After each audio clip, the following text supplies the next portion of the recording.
The applause started before I even sat back down. Hands clapping. Glasses tapping. Someone shouting, "About time, Rose." My manager, Craig, stood beside me with his hand planted on my shoulder like he was presenting a trophy.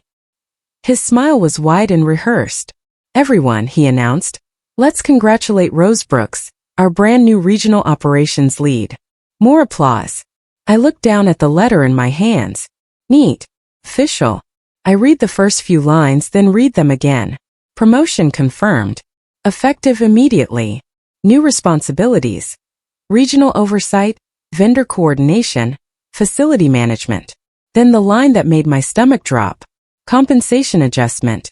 None. I stared at it, then looked up carefully. "Is there a salary section somewhere?" I asked. Craig chuckled, like I had said something adorable. "Rose," he said, loud enough for the whole floor to hear. "The title itself is the opportunity." A few people laughed awkwardly. That was the moment something inside me went completely still, because I realized they were not joking. They genuinely believed I would accept it without question. My name is Rose Brooks, and for 6 years I was the most reliable person in that building. Not the loudest. Not the most promoted. The most reliable. When the freight system crashed at midnight, they called me. When a vendor threatened to cancel a $300,000 contract, they called me. When 2 department heads stopped speaking and shipments started stacking up, they called me. "Rose will sort it out." I heard those words so often they became my unofficial job title. And I believed it. I believed loyalty paid back with interest. I believed hard work done consistently without complaint would eventually be recognized the way it deserved. I had joined as a junior logistics coordinator. Within 2 years I was managing vendor relationships nobody else wanted. Within 4 I had redesigned the entire supply chain framework from scratch. I trained 12 people who now sat in offices larger than mine. That promotion letter told me exactly how deeply, completely wrong I had been about all of it. Craig stopped by my desk that same afternoon. He leaned against the cubicle wall with his arms crossed, like a man who had been working hard all day. He had not been.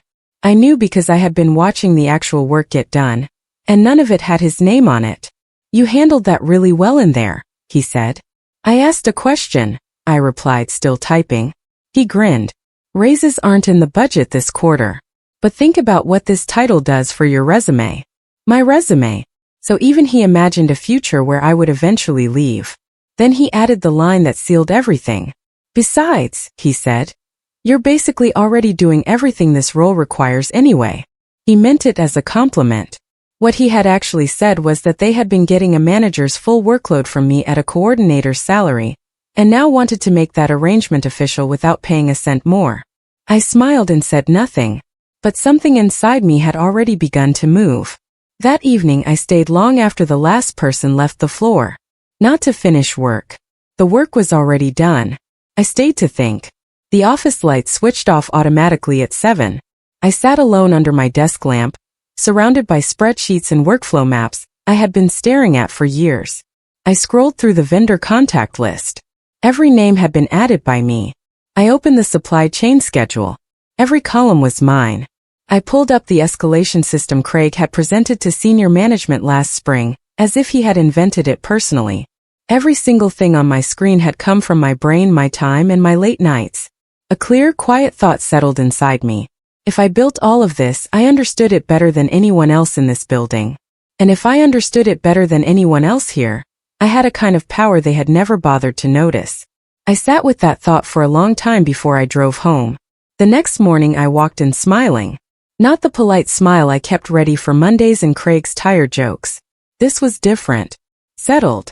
The kind that comes when you have made a decision you are completely at peace with. Craig passed my desk at 9 and gave me an approving nod. "Good to see you energized about the new role," he said.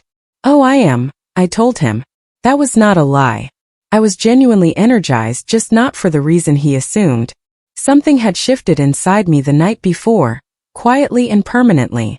The frustration I had carried home from the conference room had stopped being frustration and started becoming something far more useful. Clarity. For 6 years I had been waiting for the company to notice me on their own schedule, believing excellence would be rewarded if I kept at it long enough. That was the wrong approach.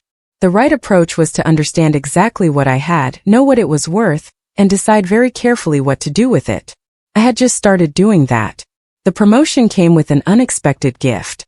On my second day as regional operations lead, Craig walked me through the access attached to the new title. He seemed proud of himself, handing over each item like a small ceremony.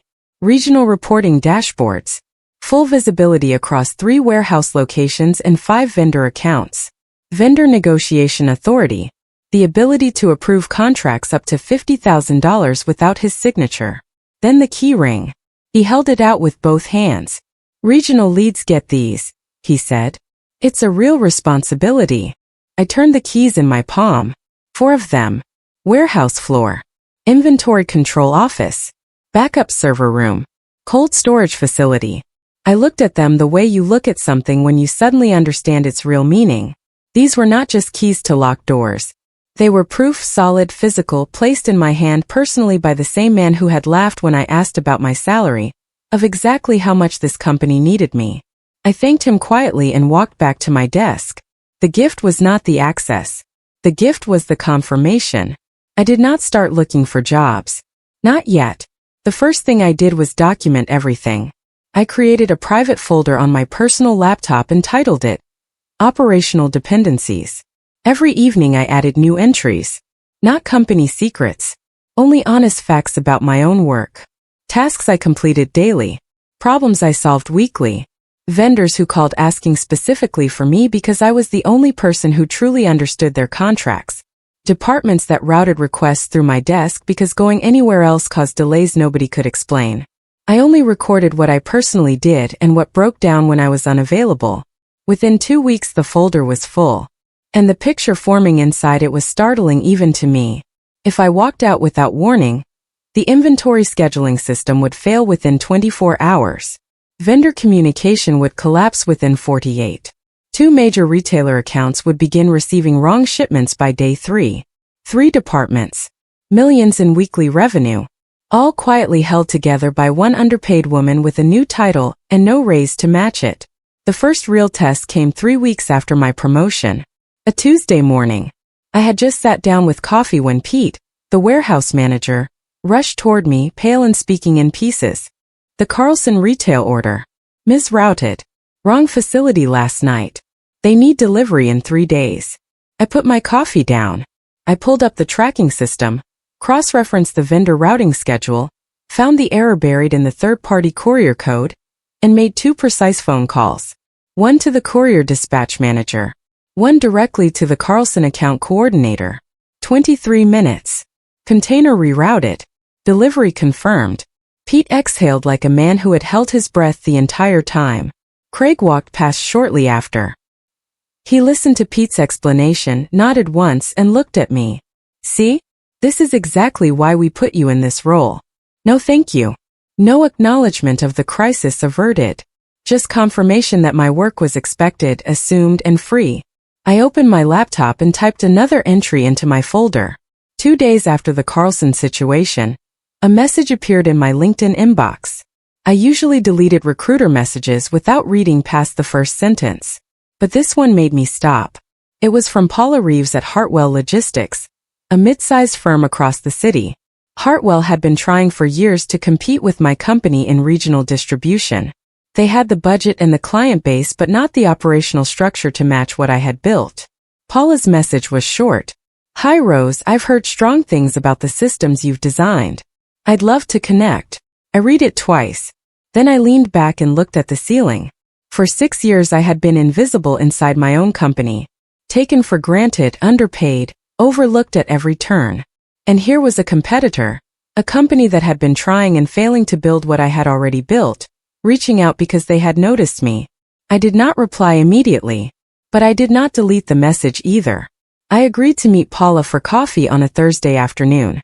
She was sharp, direct, and got to the point before our drinks arrived. Tell me about the systems you manage, she said. I was careful. No vendor names, no contract values, nothing confidential. I described my work in general terms. How a well-built logistics operation functions, how vendor relationships hold under pressure, what separates a system that truly works from one that only works when nothing goes wrong. Paula listened without interrupting. When I finished, she turned her cup slowly in her hands. "We have the resources to build something like what you're describing," she said. "What we don't have is someone who thinks the way you do." I wrapped both hands around my cup. She had not used the word valued out loud, but I heard it in every sentence she spoke. It had been a very long time since anyone had made me feel that. I did not walk out of that coffee meeting and start packing my desk. Paula and I exchanged messages over the following week. Professional and unhurried. She gave me space without making me feel the door would close if I moved slowly. Meanwhile, I went back to work and did everything asked of me. I led the weekly vendor review. I approved a carrier contract Craig sent my way. I resolved a scheduling conflict between two warehouse shifts that had been quietly building for days. My standards did not drop because I was unhappy. That was never my way. But each evening I opened my folder, and the entries kept growing. Then one evening Paula sent a short message. "Would you be open to a formal conversation with our executive team?" I read it 3 times.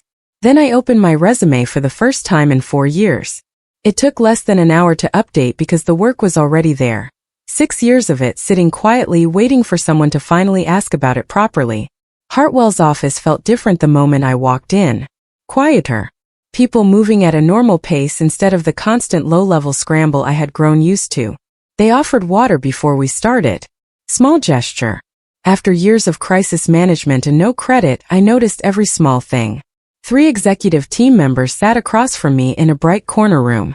The conversation did not feel like an interview. It felt like people genuinely curious about how I thought. They asked about process, not titles. About building, not experience. "If you were starting a logistics operation from scratch," one said, "how would you structure it to grow without breaking apart?" I talked for 20 uninterrupted minutes. When I finished, Arthur Walsh, their head of operations, leaned forward. "Your current company lets you work at this level?" he asked. I smiled carefully. "They let me do the work," I said. "They just never paid for it." Arthur nodded slowly, not with surprise. The way someone nods when they hear something that confirms exactly what they had already suspected. 3 days after the interview, an email arrived from Arthur Walsh. Subject: Formal offer. Regional Operations Director, Hartwell Logistics. The first number I read made me go completely still. Double my current salary. I kept reading. Full authority to design their logistics framework from the ground up. A dedicated team reporting directly to me. A performance bonus tied to results I built myself. Full benefits. A negotiable start date. I read the entire email twice. Then a third time slowly. My hands were steady. I had expected my heart to pound the way it does when something exciting lands unexpectedly. Instead, there was a deep, quiet feeling. Not excitement, but recognition. This was what my work had always been worth. Someone had finally understood that. I did not reply that night. I closed my laptop and went to bed earlier than I had in months, because timing still mattered. The offer was in my hand. The question was not whether to accept it. The question was exactly when to move. 2 days before I planned to respond to the offer, Craig called a staff meeting. He stood at the front of the room with a printed list and a marker. That combination always meant he was about to divide up work nobody wanted and frame it as an opportunity. "Heading into the quarterly rollout cycle," he announced. "I want responsibilities clearly assigned." He read from the list. Regional demand forecasting, rows. Vendor contract renewal oversight, rows. Emergency operations contingency planning, rows. Amara, our junior coordinator, raised her hand. "Will Rose receive any additional support for all of this?" Craig smiled the way he always did when the answer was no, but he did not want to say it directly. "Rose handles pressure exceptionally well," he said. A few people gave the quiet, uncomfortable laugh that people use when they don't know what else to do. I wrote each new task on my notepad without any expression. Then I opened my laptop, navigated to my folder, and added 3 more entries. The picture inside was now complete. In 48 hours I was going to close it forever. That night I sat at my kitchen table for a long time. The Hartwell offer was open on my laptop. I had read it enough times to nearly recite it, but I read it once more slowly just to feel certain. I thought about 6 years. Early mornings and late evenings. Fixing problems nobody else would face. Watching people with half my skill get promoted while I was handed more work and told to be grateful. I thought about the conference room, the applause, Craig's hand on my shoulder, the blank salary line, his laughter when I asked a reasonable question. Picked up my pen. My hand did not shake. I signed the acceptance letter and sent it to Arthur's email. Done. 6 years of loyalty had ended in under 4 minutes. I had developed a habit of checking local crime news in the region where the gang operated, scanning reports from library computers whenever I had the chance. One afternoon I found a short article about an arrest. A man named Freddie Carter, 42 years old, taken in as part of a financial fraud investigation. Freddie was the younger man from the van, the one who had laughed. I sat with that information for 3 full days before doing anything.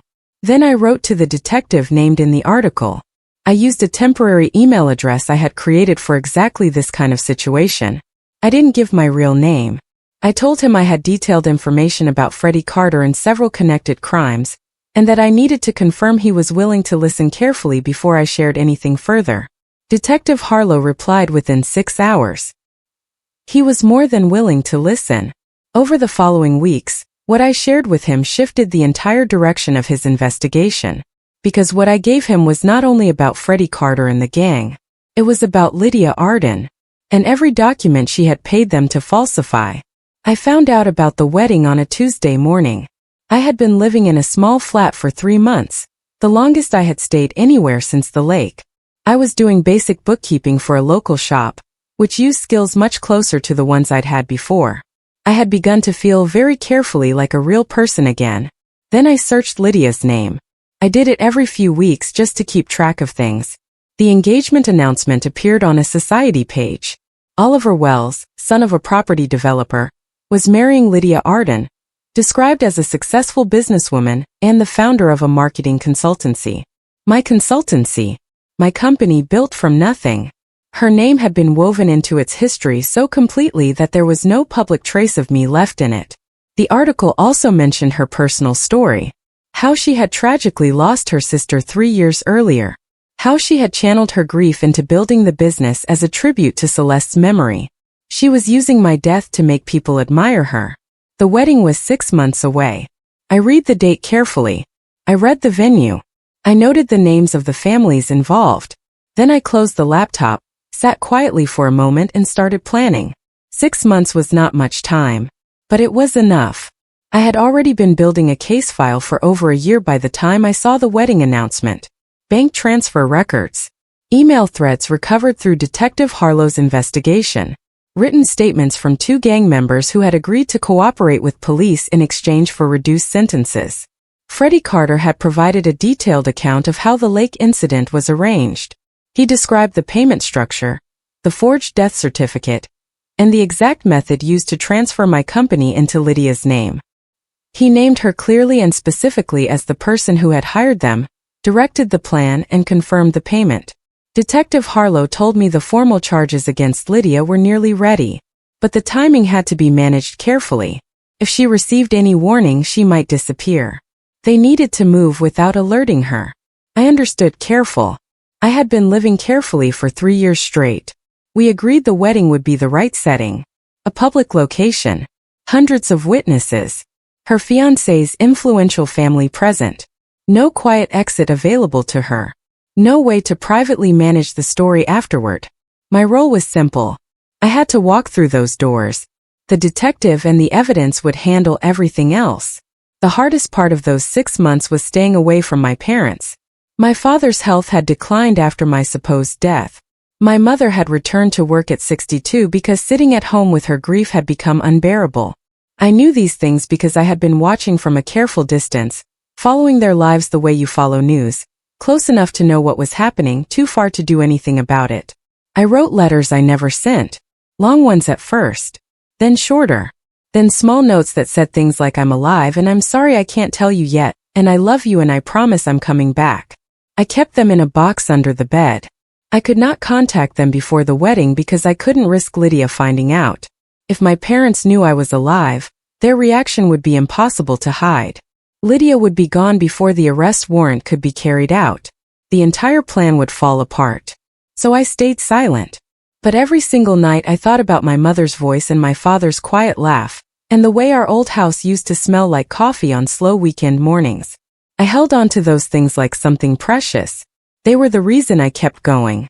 The week before the wedding, I met Detective Harlow in person for the first time. He was a quiet, careful man in his mid-50s with reading glasses. He kept pushing up his nose and a habit of checking his notes twice before saying anything.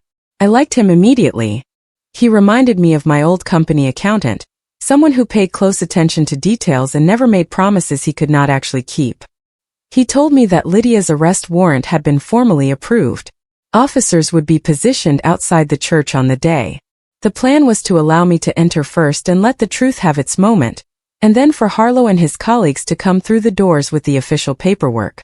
He said I did not have to walk in if I wasn't ready, that nobody would judge me for choosing another way. I told him I had been ready for 3 years. He nodded slowly and said he believed me. Before I left, he slid a folder across the table toward me. Inside was a legal document confirming that Celeste Arden was officially recognized as alive, her identity restored, pending final court approval of the fraud charges. I held that paper for a long time. My name, my real name, in clean black ink on official paper. For the first time in 3 years I existed again. I arrived at the church 20 minutes after the ceremony had begun. I chose that timing deliberately. I wanted the vows to have already started. I wanted Lydia to be completely in the moment, surrounded by guests, cameras, flowers, and the weight of the occasion, standing at the highest point of the lie she had built. I wanted her to feel entirely safe before everything changed. I wore black, a quiet, deliberate choice. The color of the funeral she had staged for me.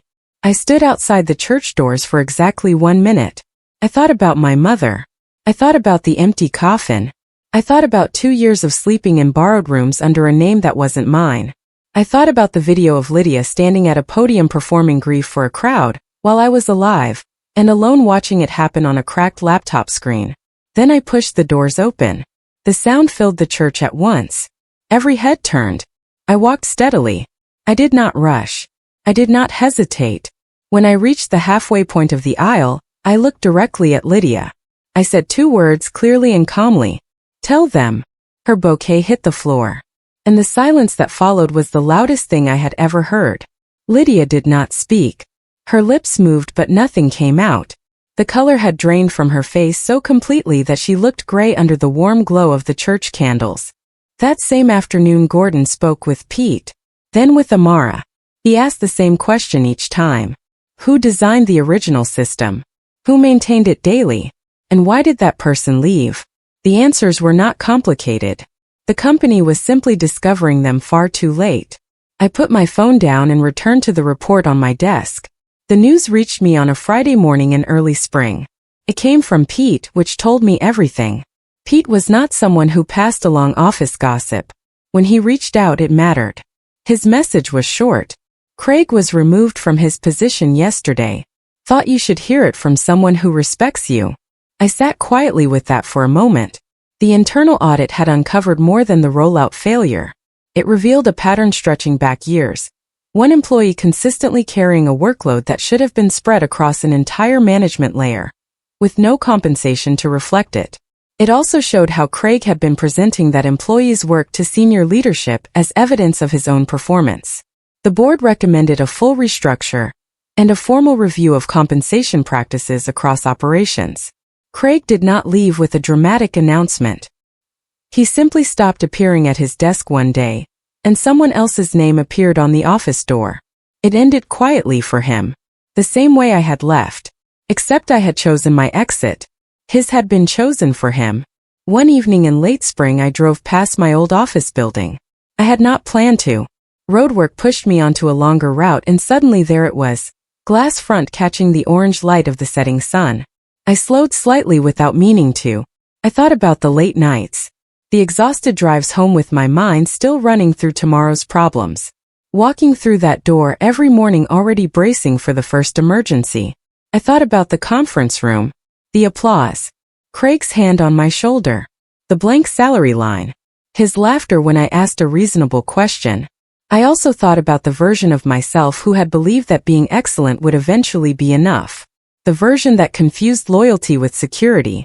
The version that waited year after year for someone else to decide she was valuable. I did not feel anger toward that version of me. I felt grateful she had finally started listening to herself. I pressed the accelerator and drove on. The building disappeared in my rearview mirror. Ahead was home.